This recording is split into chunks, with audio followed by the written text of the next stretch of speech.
இந்த மாதிரி dusted overlays after எஃபெக்ட்குள்ளே கிரியேட் பண்ணி எப்படி கஸ்டமைஸ்டாக ப்ரீசெட்டாக சேவ் பண்ணி வைக்கலாம் பார்க்கலாம். Welcome to day 64 of after effects tips and tricks. New solid create பண்ணிக்கோங்க. சாலிடுக்கு ஒரு நேம் கொடுத்துட்டு ஓகே பண்ணிக்கோங்க. எஃபெக்ட்ஸ் அண்ட் ப்ரீசெட் போயிட்டு ப்ராக்டிக்கல் நாய்ஸ் எனேபிள் பண்ணிக்கோங்க. எனேபிள் பண்ணிவிட்டு அந்த சாலிட் லேயரை எனேபிள் பண்ணிக்கோங்க ப்ராக்டிக்கல் நாய்ஸை. தென் கான்ட்ராக்ட்ஸில் ஒரு 700 ரேஞ்சில் செட் பண்ணிவிட்டு அதே மாதிரி பிரைட்னஸையும் அதோட ஹாஃப் வாட் ஒரு 300 ரேஞ்சில் செட் பண்ணிங்கன்னா அந்த டஸ்ட் அனிமேஷன் எனேபிள் ஆகும். ஜஸ்ட் அப்ளை மட்டும் ஆகும். இப்போ நம்ம வந்து அந்த மூவ்மெண்ட் கொடுக்க போகிறோம்.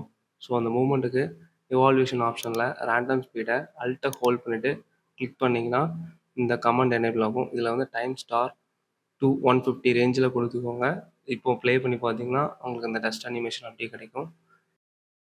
அந்த டஸ்ட் அனிமேஷன் இன்னொரு கிளியராக கிடைக்கிறதுக்காண்டி நம்ம வந்து ப்ராக்டிக்கல் நாய்ஸை டூப்ளிகேட் பண்ணிக்கலாம். கிளிக் பண்ணி கண்ட்ரோல் டி கொடுத்தீங்கன்னா டூப்ளிகேட் ஆகும். டூப்ளிகேட் ஆகிட்டு பேசிக்ஸில் வந்து ராக்கிக்கு சேஞ்ச் பண்ணிக்கோங்க.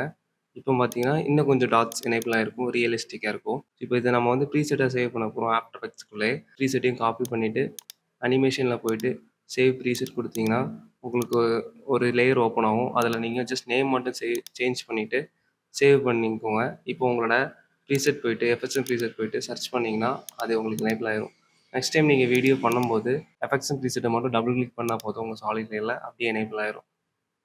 இந்த வீடியோ பிடிச்சிருந்தா லைக் பண்ணுங்கள், கமெண்ட் பண்ணுங்கள். இதே மாதிரி நிறைய யூஸ்ஃபுல் வீடியோஸ் பார்க்கணும். ஜிபி கிரியேஷனை ஃபாலோ பண்ணி வச்சுக்கோங்க. தேங்க்ஸ் ஃபார் வாட்சிங்.